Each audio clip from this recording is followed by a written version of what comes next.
My name S. Mark, and I thought I had it all figured out. A good job, a nice home, and a wife I loved more than anything.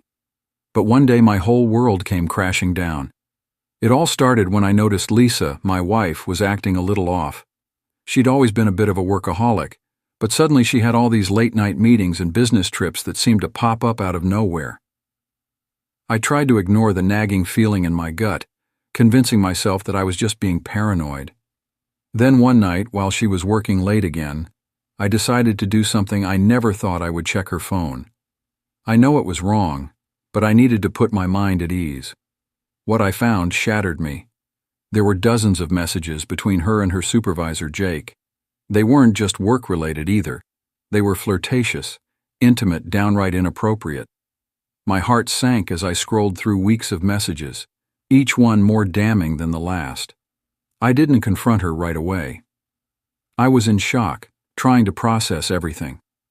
Instead, I started gathering evidence screenshots of the messages, photos of her coming home late, everything I could think of. It felt like I was watching my marriage die in slow motion. But I needed to protect myself.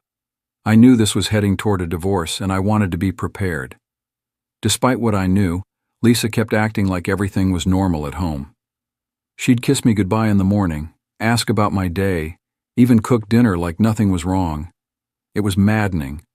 How could she live this double life? It made me question everything. Was anything between us ever real? Eventually, I couldn't take it anymore. I met with a lawyer and started the divorce process. It was the hardest decision I've ever made, but I knew I couldn't stay with someone who betrayed me like that.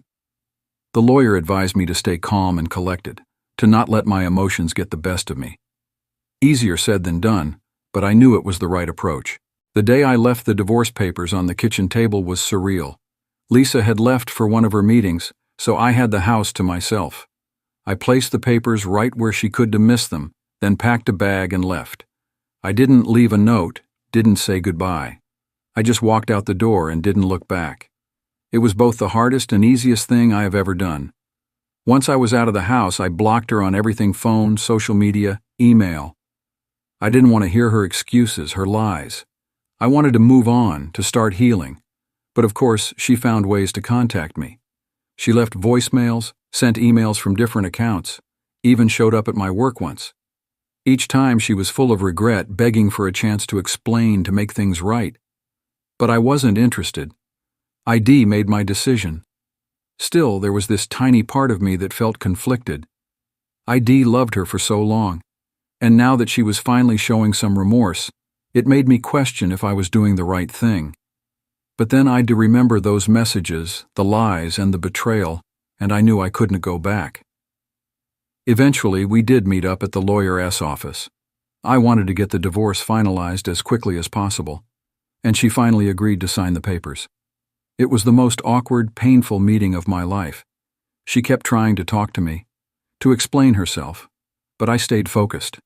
I just wanted her signature so I could close that chapter of my life. Looking back, I learned a lot from this whole mess.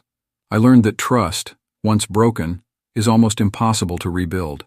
I learned that sometimes the hardest decisions are the ones that are best for you. And I learned that no matter how much you love someone, you have to love yourself more. If you are watching this and going through something similar, my advice is simple. Trust your instincts, protect yourself, and don't be afraid to walk away from something that is hurting you. It's not easy, but sometimes it is the only way to find peace. Thanks for watching. If you've been through something like this, feel free to share your story in the comments. Don't forget to like, subscribe, and stay tuned for more stories like this one. Take care, everyone.